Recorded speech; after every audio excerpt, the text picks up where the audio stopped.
Sutra Teratai yang Menakjubkan, Bab 10 Guru Dharma, Sin Fasyang Sutra Teratai episode 1233.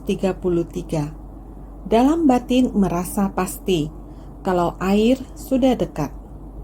Bila ingin mencari buah kebudayaan, mesti mendapatkan cara, barulah menjadi mudah. Sutra ini adalah jalan utama dalam pembinaan diri untuk mencapai kebudayaan.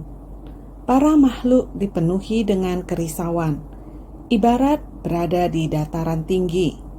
Orang yang mencari air ibarat menjalankan praktik di jalan bodhisattva. Semua orang harus bersungguh hati, mengingat kembali apa yang kita bahas kemarin. Bila kita merasa haus di padang pasir dan ingin minum air, kecuali kita bersungguh hati mencarinya sendiri. Selama mengetahui arahnya, maka itu tidak sulit. Jika tidak tahu arahnya, sulit untuk menemukan air. Demikian pula, jika kita ingin mencari buah kebudayaan, kita harus memiliki metode. Jika metodenya benar, lalu bergerak maju, kita akan mencapai arah dari tujuan. Jika tidak ada arah, kehidupan sungguh tidak jelas. Di mana tujuan kita? Jadi kita harus bersungguh hati mempelajari ajaran Buddha. Sutra ini adalah jalan utama dalam pembinaan diri untuk mencapai kebudayaan. Sutra yang dibicarakan ini adalah Sutra Teratai. Sutra Teratai adalah raja dari segala sutra, adalah yang paling tinggi, meliputi ajaran dari segala sutra. Semua terkandung dalam Sutra Teratai. Dari semua dharma yang diajarkan Buddha di masa lalu, sampai ajaran terakhir dari periode nirwana di masa depan, juga termasuk di dalam sutra ini. Satu bagian naskah sutra sebelumnya dikatakan, baik yang sudah kubabarkan, sekarang sedang kubabarkan, dan hendak kubabarkan nanti. Semua di dalam sutra ini, dari masa lalu, Buddha membabarkan Dharma, hanya supaya semua orang memahami masalah duniawi, sehingga semua orang secara jelas mengetahui bagaimana asal dari kehidupan ini. Dan kita perlu mempersiapkan diri bagaimana pergi ke masa depan. Jika tidak, kita para makhluk tidak mengetahui apapun. Selama banyak kehidupan ke kehidupan, kita datang di luar kendali kita sendiri. Juga tidak tahu kemana kita akan pergi di masa depan. Seumur hidup dilalui dengan kebingungan, berada di kerisauan, ketidaktahuan dan penderitaan, berputar mengikuti kekuatan karma, merespon pada kekuatan karma dan menciptakan lebih banyak karma. Demikian penderitaan yang tak terkira, hal yang di luar kendali kita sangat banyak. Buddha datang ke dunia ini mengajar kita agar membuka wawasan luas terhadap dunia sebagai suatu kesatuan, bukan hanya melihat di lingkup kita sendiri. Kita mesti melihat segala sesuatu di dunia secara jelas. Mengenai penderitaan, beliau mengajarkan bahwa kemungkinan orang yang pada kehidupan sebelumnya menciptakan berkah, saat mereka datang ke kehidupan ini, mereka tidak merasakan penderitaan. Atau orang yang di kehidupan lampaunya sangat kebingungan dalam hidupnya, ketika mereka ini kembali lagi, sama saja akan berada dalam kondisi mabuk. Setiap hari seperti orang sedang mabuk, menjalani kehidupan mereka yang setengah sadar dan setengah mabuk, tanpa memahami prinsip kebenaran apapun. Hidup seperti ini menyusahkan diri sendiri dan tidak memberi manfaat kepada orang lain. Demikianlah mereka telah melalui satu kehidupan lagi. Banyak sekali orang yang seperti ini. Buddha datang hendak menyadarkan kita, janganlah setengah sadar dan setengah mabuk. kita mesti sepenuhnya menjadi sadar, bangun dan sadar secara total, memahami bagaimana kehidupan diri kita ini. Meskipun kita kaya raya, kehidupan ini adalah singkat dan menderita. Di tengah kekayaan juga terdapat kelahiran, usia tua, sakit dan kematian. Permohonan yang tidak terkabulkan, berpisah dengan orang yang kita kasihi, terpisahkan antara yang hidup dan sudah meninggal. Kita mesti memaknai akan 8 jenis penderitaan dalam hidup ini. Bersungguh hati menginventarisasi diri kita. Bagaimanapun baiknya hidup kita, kita juga akan mengalami penderitaan. Dari usia tua, sakit dan kematian. Kita juga mengalami perpisahan, justru dengan orang yang kita kasihi.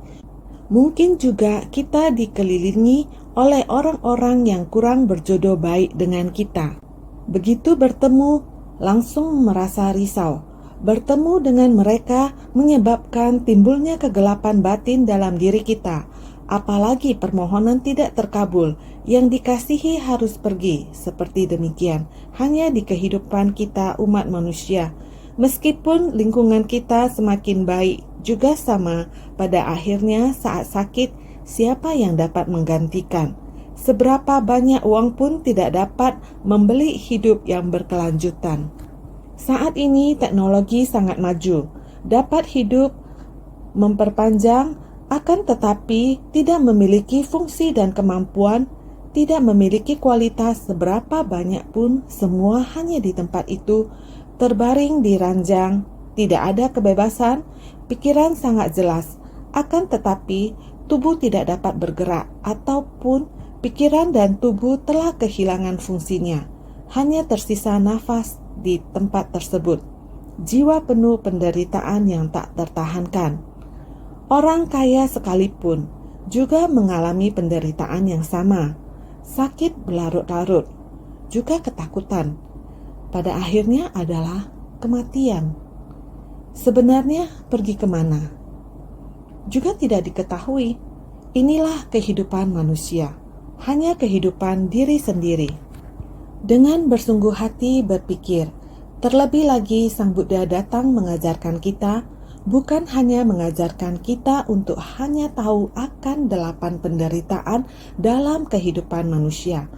Dalam kehidupan manusia terdapat penderitaan yang tak terhingga. Penderitaan dalam kehidupan manusia di dunia ini, kita tahu masih harus menyelamatkan prinsip kebenaran dari seluruh makhluk di alam semesta. Bagaimana para makhluk berbuat karma? Bagaimana karma kolektif tercipta? Ketidakselarasan 4 unsur di alam semesta, tanah, air, api, angin, dan lainnya saat terjadi penderitaan akibat bencana, ini juga ada di dalam kitab sutra. Semuanya tercakup dalam sutra ini.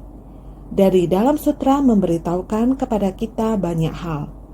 Kita harus memandang dunia secara luas. Hari ini kaya raya bukan berarti akan terlahir sebagai manusia pada kehidupan yang akan datang. Juga tidak berarti bahwa kehidupan selanjutnya adalah orang kaya atau berada di dunia yang beradab. Belum tentu. Kita sendiri tidak dapat mengendalikan balasan karma langsung dan karma lingkungan. Bisa saja terlahir di tempat yang termiskin itu. Ada lihat berapa banyak negara miskin di dunia. Yang saya lihat adalah Haiti. Haiti sudah kami bantu selama bertahun-tahun. Dalam beberapa tahun, insan suci keluar masuk Haiti, terutama si Cheng, relawan Amerika Serikat. Selama 5-6 tahun bolak-balik ke tempat itu lebih dari 60 kali. Mengapa dalam waktu yang singkat beberapa tahun ini dia bolak-balik sendiri seperti ini? Sebanyak 5 hingga 60 kali. Itu karena dia bertanggung jawab atas tempat ini. Dari tahun itu, tahun 2010, gempa besar yang menghancurkan, insan suci Amerika Serikat terlibat penuh. Banyak badan misi amal internasional juga terlibat. negara ini awalnya sudah susah. Orang miskin bahkan hanya memiliki sedikit kesempatan untuk bisa makan tepung jagung. Beberapa orang bahkan sampai makan tanah. Kelaparan ini adalah kemiskinan yang sangat ekstrim di seluruh dunia. Masalah kemiskinan Haiti berada pada urutan terdepan. Jadi sejak gempa besar tahun itu kita pergi ke sana. Terus hingga saat ini, selain memberi bantuan bencana darurat, juga membantu mereka dengan konstruksi. Agama Katolik, ada 3 sekolah yang dijalankan oleh kongregasi biarawati Katolik. Ada sekolah kesekretariatan, sekolah menengah, dan sekolah dasar. Sekolah menengah atau dasar Marian, kita membangun untuk mereka. Bahkan kemudian di tempat itu menambahkan sebuah prasekolah. Pada saat yang sama, kita setiap tahun akan terus mengirim bantuan, terutama di tempat itu. Keamanan di sana sangat tidak baik. Dulu ada banyak geng. Keamanan sangat buruk, terutama kekurangan listrik. Juga tidak ada air yang bersih. Tidak ada bahan bangunan. Ketika tiba di tempat itu, dikatakan bahwa Port-au-Prince adalah ibu kota mereka. Kita dapat melihat bahwa kebanyakan bangunan dibuat dari bahan-bahan yang dibuang. Mereka menyatukan plat seng yang berkarat. Demikian dibangun sesuatu. Ini benar-benar tempat yang sangat miskin. Di tempat itu, seluruh tanah dipenuhi dengan sampah. Ada banyak orang di tumpukan sampah ini, mencari sesuatu untuk makan. Ini adalah di luar kendali kita. Tahun ini, tahun 2016, kita juga sama, pergi membagikan beras. Namun tempat itu pada dasarnya di sana orang-orang tidak disiplin. Tidak ada sistem keamanan umum yang baik. Tidak memiliki kemampuan untuk melindungi negara sendiri, sehingga PBB mengirim tentara untuk menjaga keamanan di sana. Geng adalah orang-orang yang hidup di jalanan dan membuat onar. Awalnya, kita ingin pergi membagi bantuan. Kita semuanya sangat khawatir, harus ada tentara yang datang untuk melindungi kita. Jadi, beberapa tahun akhir ini, kita selalu sangat khawatir ketika membagikan bantuan.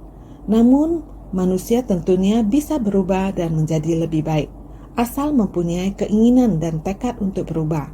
Dengan sendirinya, maka akan mempunyai kekuatan untuk secara perlahan mengubah orang-orang tersebut, mengubah etika mereka dalam berkehidupan.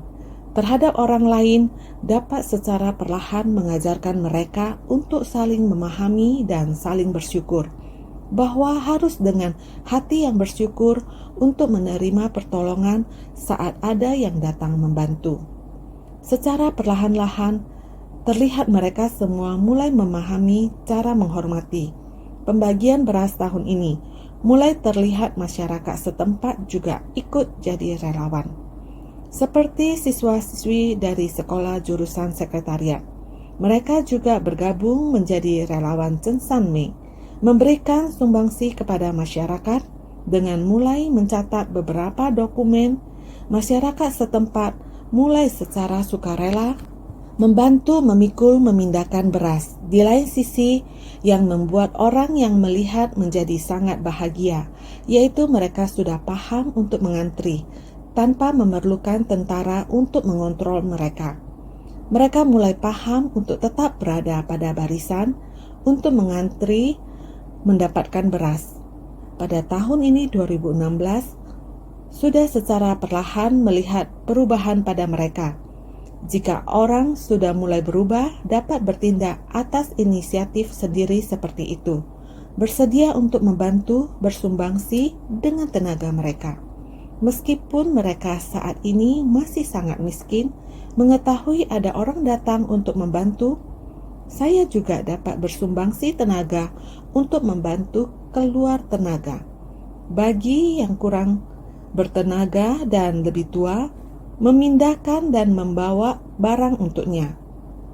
Cinta kasih semacam ini telah tumbuh keluar. Selain itu, rasa syukur tersebut juga sudah terlihat dan diungkapkan mereka.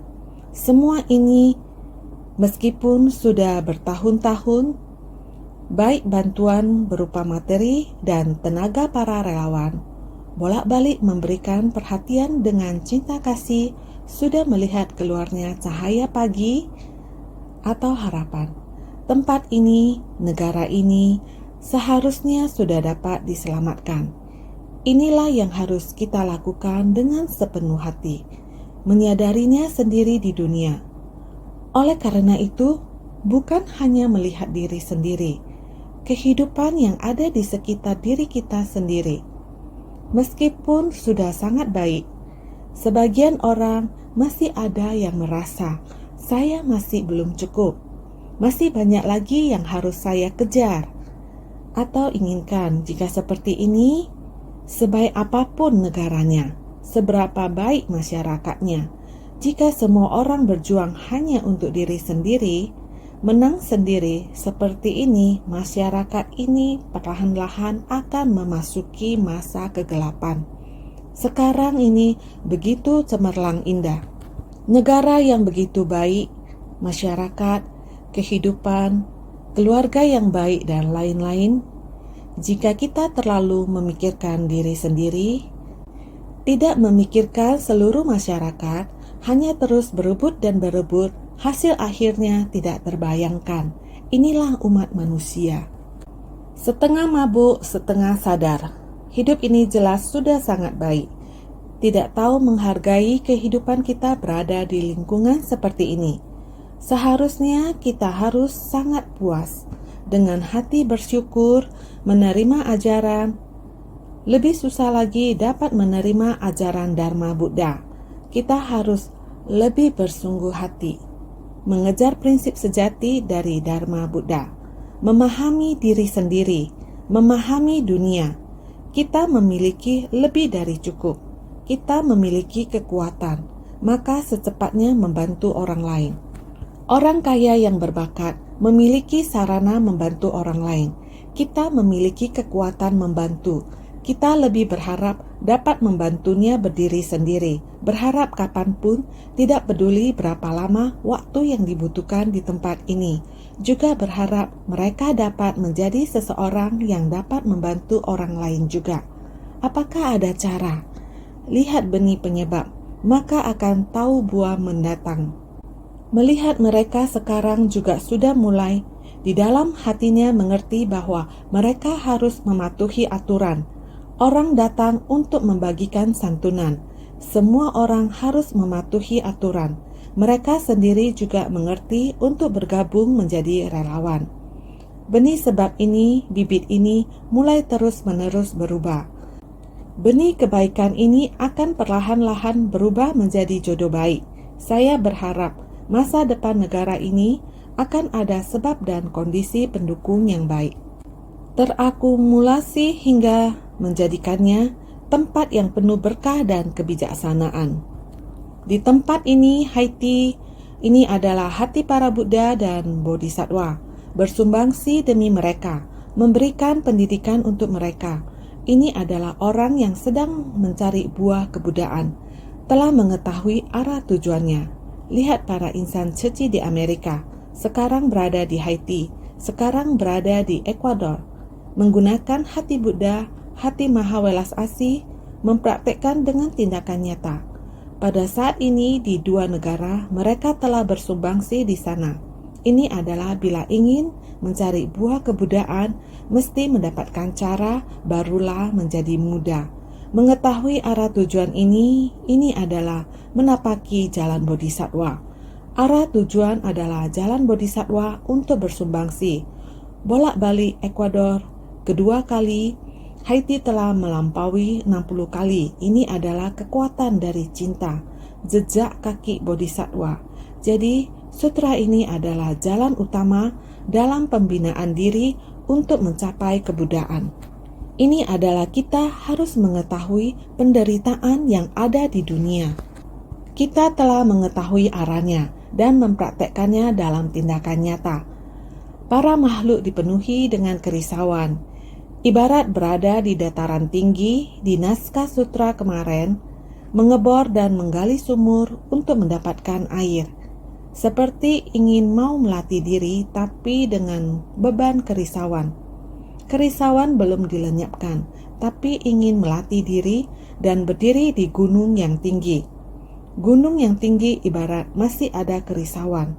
Namun ada niat berlatih dan sadar bahwa harus rajin, maka yang mereka dapatkan adalah kebijaksanaan kering. Kebijaksanaan yang kering karena belum mendapatkan air prinsip kebenaran. Masih belum mendapatkan kebenaran sejati dari air prinsip kebenaran. Seperti kita orang awam, memohon berkah demi kebajikan. Yang dimohon adalah berkah tingkat alam manusia dan dewa. Hanya tahu bahwa berbuat baik bisa mendatangkan berkah. Begitu saja ada permintaan, ingin mendapatkan sesuatu bersumbangsi dengan pamrih. Namun, Dharma Buddha mengajarkan kepada kita agar bersumbangsi tanpa pamrih, bahkan harus bersyukur, karena para makhluk penuh penderitaan. Ini harus kita hayati dan pahami. Ini juga untuk menempa kita agar kebijaksanaan kita tumbuh. Menempa hati samadhi, konsentrasi kita. Kekuatan samadhi adalah air dari prinsip kebenaran. Air prinsip kebenaran adalah air dharma. Membangun tekad itu bagus. Namun jika kerisauan masih belum dapat dilenyapkan, akan seperti menggali air di atas gunung yang tinggi. Orang yang mencari air adalah perumpamaan bagi mereka yang mempraktekkan jalan bodhisattva. Kita harus ada pelatihan diri. Pelatihan diri berdasarkan ajaran Buddha adalah hal yang bagus. Kita tidak boleh terus menyimpan kerisauan batin. Dalam pelatihan diri kita harus berlatih dalam memberi. Sementara pada saat yang sama, menghilangkan kerisauan batin. Jika kita mampu melakukan hal ini, maka dalam kehidupan ini kita bisa saling memberi semangat dan membantu satu sama lain. Kita harus membantu siapapun yang membutuhkan bantuan tanpa mengharapkan pamrih. Kita harus melakukannya dengan sepenuh hati, dengan harapan dapat membantu mereka, supaya mereka juga dapat membangkitkan tekad untuk dapat merekrut lebih banyak bodhisattva. Dan sama seperti kita yang maju terus dalam mencari jalan menuju kebudayaan. Inilah pelatihan diri bodhisattva. Lihatlah berapa banyak di tempat kita, di mana setelah dibantu oleh kita itu mereka bergabung. Juga dapat menerima pelatihan kerelawanan, juga telah resmi menjadi relawan. Ini merupakan suatu komunitas bodhisattva yang besar. Jadi kita harus menghayatinya dengan sepenuh hati. Sebagai seorang praktisi Buddhis, kita harus berusaha untuk mendapatkan kebijaksanaan, yaitu pelembaban dari air dharma. Bagian sutra sebelumnya mengatakan demikian. Seandainya ada makhluk yang sedang mencari jalan kebudayaan, dapat melihat atau mendengarkan sutra teratai ini, setelah mendengar, lalu meyakini, memahami, menerima dan menegakkannya. Engkau hendaknya tahu kalau orang ini berkesempatan untuk mendekat pada Anuttara Samyak Sambodhi. Seandainya ada orang yang mencari jalan menuju kebudayaan, bukan hanya mengetahui hukum karma, saya menciptakan berkah agar memperoleh berkah, bukan seperti ini. Kita harus mempraktekkan jalan bodhisattva, memberi tanpa mengharapkan imbalan, dan masuk ke antara orang banyak untuk bersumbangsi. Jika kita melakukan ini, kita sudah memahami cara menuju jalan bodhisattva. Di manakah kita menemukan jalan bodhisattva? Dalam Sutra Teratai, jika seseorang melihat dan mendengarkan ini, memiliki keyakinan dan pemahaman, serta menerima dan menjunjung tinggi Sutra Teratai, engkau hendaknya tahu kalau orang ini kita akan mengetahuinya, bahwa mereka sudah mulai secara bertahap mendekati jalan pencerahan. Anuttara Samyak Sambodhi adalah jalan pencerahan tertinggi, universal, dan pencerahan sempurna. Maka itu kita harus memiliki jalan ini. Bagian sutra kemarin dilanjutkan dengan Sang Buddha kembali memanggil Baisaja Raja. Baisaja Raja ibarat seseorang yang haus dan memerlukan air. Biarpun dia menggali di dataran tinggi untuk mencari air, semua yang terlihat olehnya adalah tanah kering dan tahu kalau air masih jauh. Baisaja Raja, apakah kamu tahu? Bagaikan seorang yang sudah kehausan sangat membutuhkan air di tempat yang tinggi untuk mencari air, untuk menggali sumur, bagaimanapun dicari hanyalah bisa melihat tanah kering. Kita pun harus tahu, tanah yang digali terus hanya terdapat tanah kering.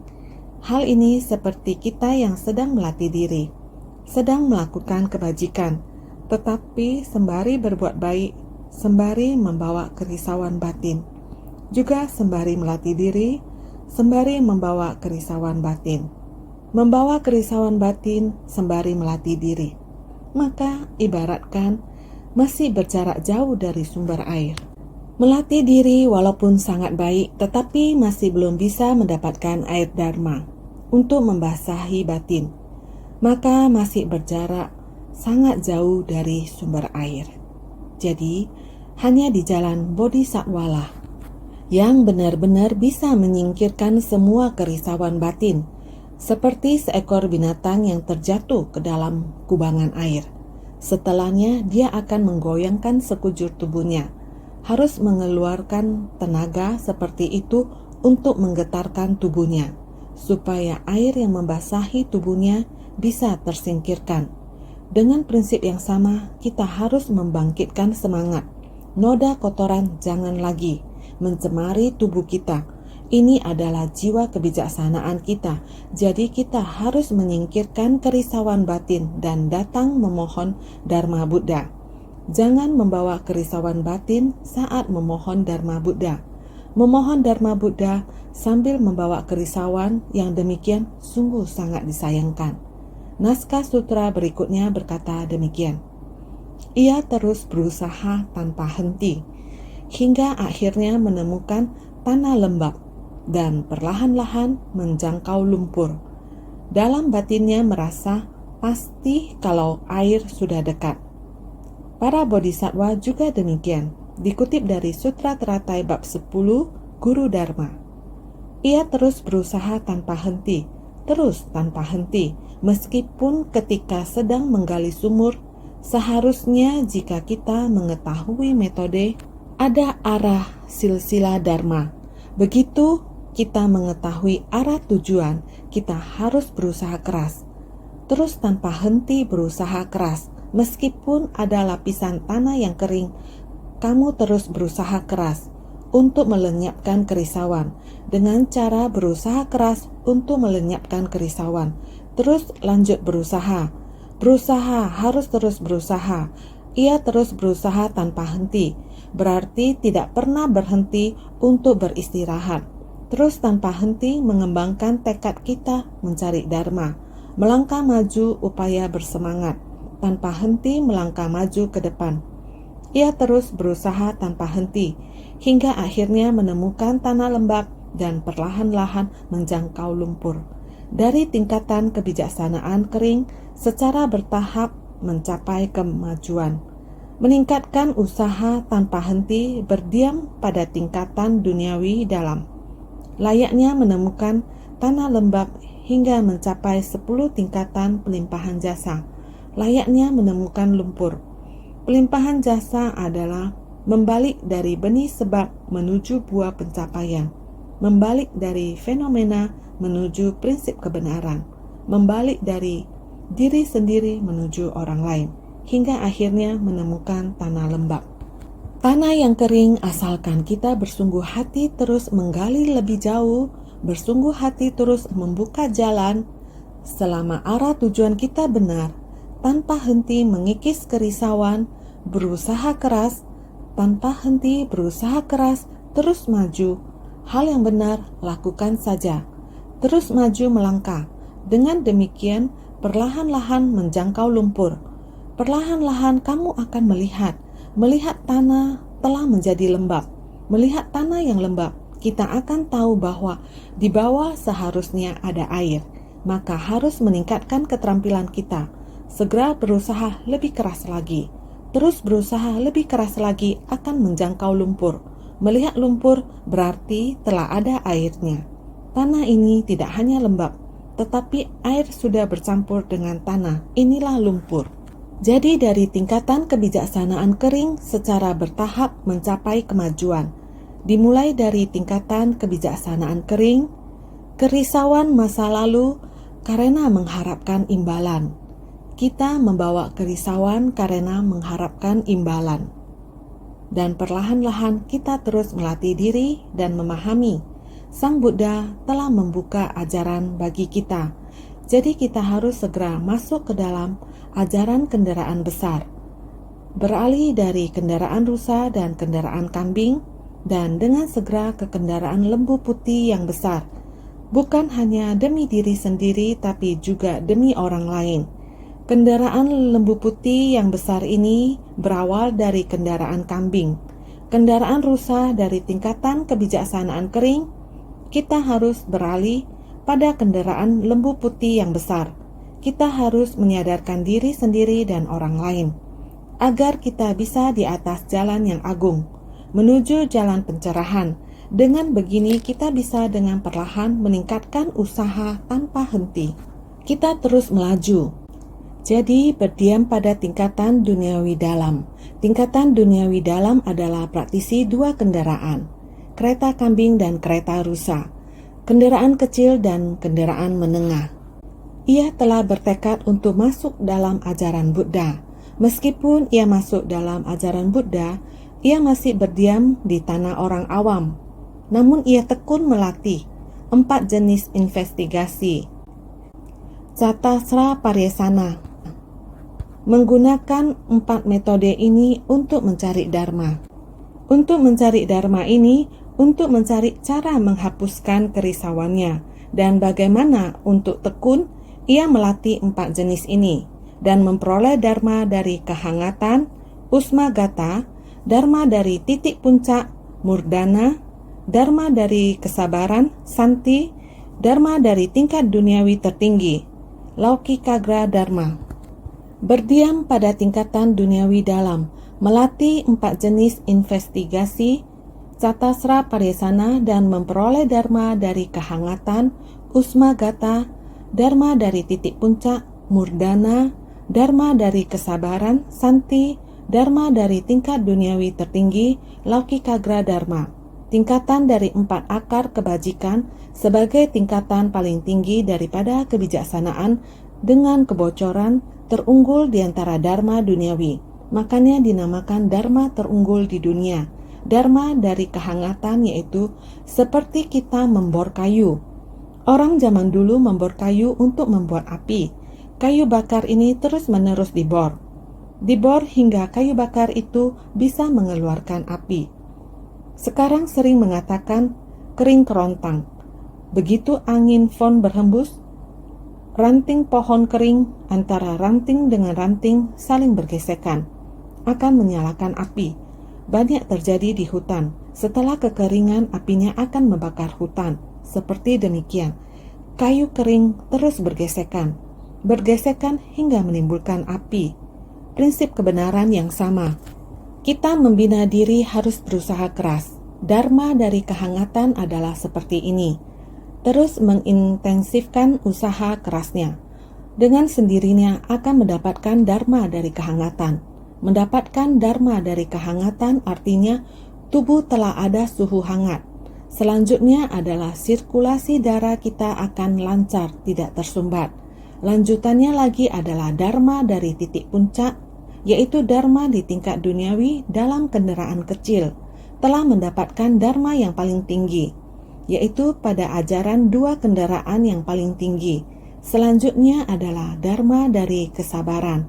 Meskipun telah mendapatkan 2 kendaraan yang demikian, pada tingkatan duniawi dalam, masih makhluk awam yang belajar ajaran Buddha untuk menghayati dharma, telah menghayatinya. Dharma yang telah dibabarkan oleh Buddha, saya telah memahaminya. Setelah memahaminya, masih harus maju.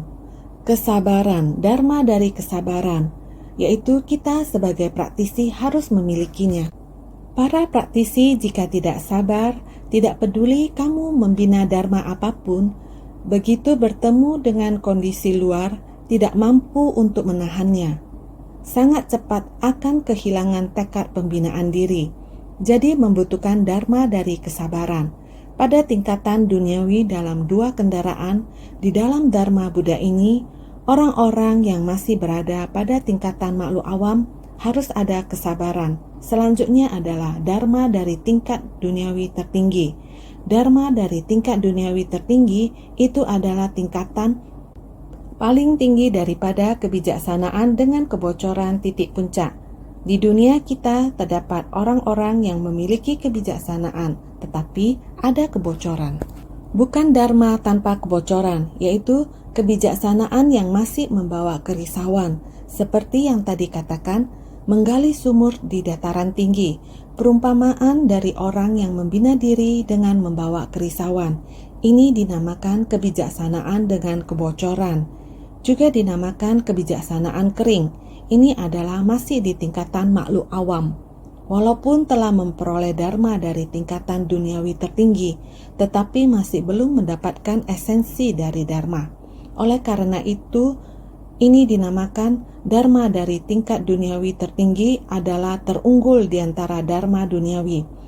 Hampir telah memahami dharma duniawi. Bisa terlepas dari dharma duniawi, tetapi masih belum mampu menghayati. Harapan mendasar yang dilindungi dan diingat oleh Buddha, murid dari dua kendaraan, masih belum bisa memasuki kendaraan bodhisattva. Sampai di sini saja, yaitu di dua kendaraan ini dinamakan duniawi dalam. Makhluk awam di dalam dharma ini masih belum sepenuhnya terlepas dari kerisauan. Karena demikian maka dinamakan berdiam pada tingkatan duniawi dalam. Ini adalah orang dari tingkatan kebijaksanaan kering, secara bertahap mencapai kemajuan, tetapi telah memperoleh dharma dari tingkat duniawi tertinggi. Di dunia bukan hanya memahami diri kita sendiri, kita harus memahami segala hal di dunia, memandang dunia secara luas, mengetahui bentuk penderitaan di dunia. Kita harus memahami semuanya. Ini adalah praktek bodhisattva. Bahkan sampai 10 tingkatan pelimpahan jasa.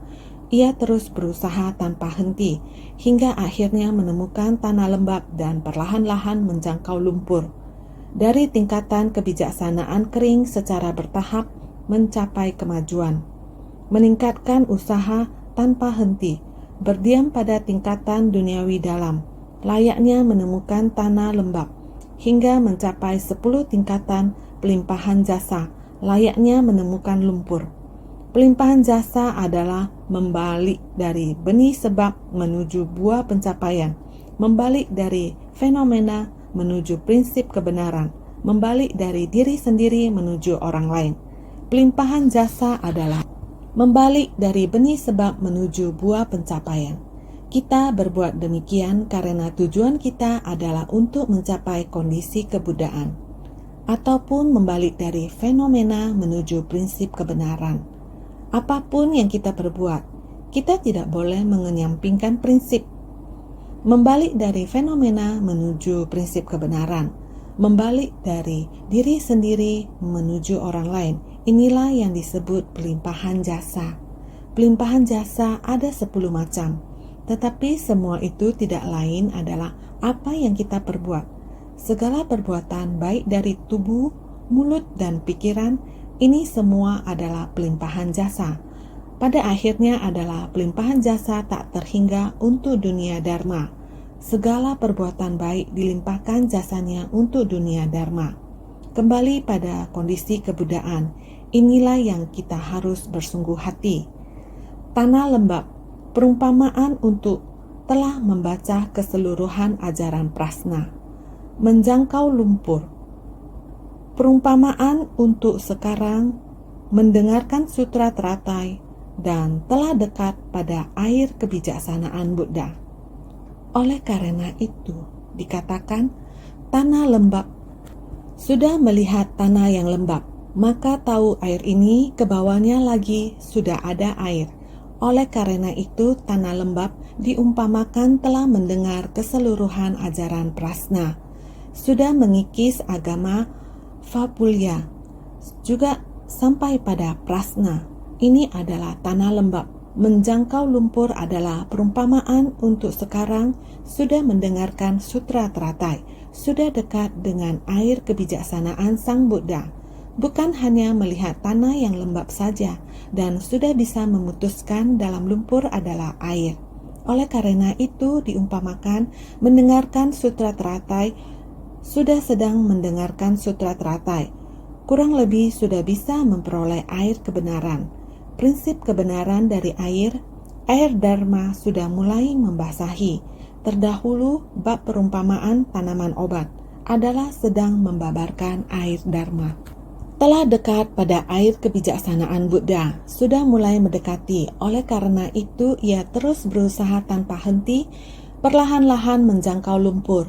Perumpamaan kalau memberi manfaat pada diri sendiri dan orang lain tanpa kenal istirahat. Kemudian menampakkan penampilan dari kendaraan besar, sebab secara bertahap dapat memahami sepenuhnya akan makna dari sutra ini. Lebih lanjut, dapat mendekat pada kebijaksanaan Buddha. Kita harus memberi manfaat bagi diri sendiri dan juga orang lain. Seperti kita sedang menunjukkan penampilan dari kendaraan besar, bermula dari praktek kecil dan pengajaran kecil.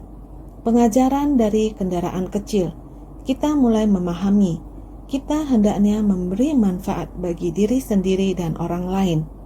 Ini perlahan-lahan telah menampakkan penampilan dari kendaraan besar. Adalah sebab secara bertahap dapat memahami sepenuhnya akan makna dari sutra ini. Ini adalah nilai kebenaran dari sutra teratai yang secara bertahap sudah mulai tembus dan bisa memahami makna dari sutra ini. Lebih lanjut, dapat mendekat pada kebijaksanaan Buddha. Karena demikian kita mendapatkan kebijaksanaan Buddha. Dari tanah lembab hingga menjangkau lumpur, terampil dalam mencari air. Perumpamaan kalau mendengarkan sutra ini adalah dapat secara baik mempraktekkan jalan bodhisattva. Sutra ini adalah jalan utama dalam pembinaan diri dan dharma untuk mencapai kebuddhaan. Sehingga dikatakan dari tanah lembab hingga menjangkau lumpur, terampil dalam mencari air, karena melihat tanah lembab ini juga dapat mencapai lumpur. Menjangkau lumpur adalah telah terlihat ada air. Kandungan air telah keluar. Kita harus lebih giat bersemangat. Selain lumpur, bawahnya adalah air yang murni. Ini perumpamaan. Mendengarkan sutra ini adalah dapat secara baik mempraktekkan jalan bodhisattva. Sutra ini penting dalam jalan pelatihan diri, dharma untuk mencapai kebuddhaan. Setelah mendengarkan sutra, kita harus praktek dengan tindakan nyata. Kebajikan harus sungguh-sungguh praktek dengan tindakan nyata. Bukan hanya mendengarkan saja, sungguh-sungguh harus mengeluarkan tenaga, dapat secara baik mempraktekkan jalan bodhisattva. Sutra ini adalah jalan utama dalam pembinaan diri.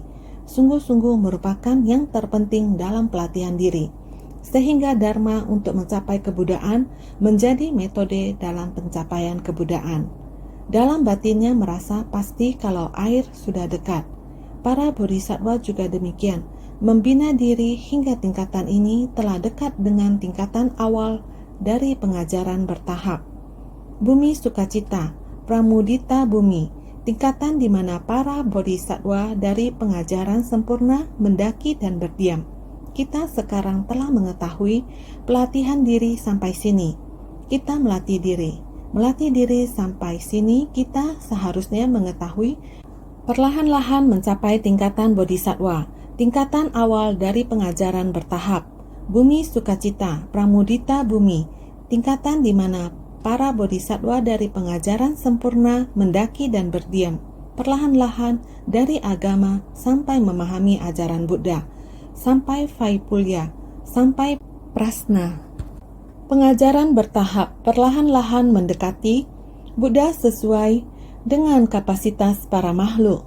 Demikian perlahan-lahan memberikan pengajaran kita perlahan-lahan menerima pengajaran, perlahan-lahan mendekati, perlahan-lahan membangkitkan tekad, yaitu bumi sukacita, pramudita bumi. Dapat melihat sutra ini, timbul hati sukacita, bertekad untuk menerima dan menegakkan, melafalkan, menulis, menjelaskan. Semua ini sangat sukacita. Pengajaran sempurna telah memasuki pengajaran sempurna. Bumi sukacita yaitu mulai memasuki pengajaran sempurna, yaitu sutra teratai. Pada tingkatan bodhisattva ini, demikian praktek dengan tindakan nyata. Pada tingkatan di mana para bodhisattva dari pengajaran sempurna mendaki dan berdiam, demikian telah mulai memasuki berdiam di sana, batin bebas dari keraguan. Batin tidak lagi ada keraguan. Batin telah pasti karena kita telah memutuskan ini merupakan arah tujuan kita, sehingga karena demikian kita memutuskan batin bebas dari keraguan, makanya disebut merasa pasti. Tidak jauh lagi ke tingkatan makhluk suci, makanya disebut sudah dekat. Para bodhisattva juga demikian. Apa yang engkau sekalian praktekkan adalah jalan bodhisattva. Secara perlahan-lahan belajar dan melatih diri pasti akan mencapai kebudaan.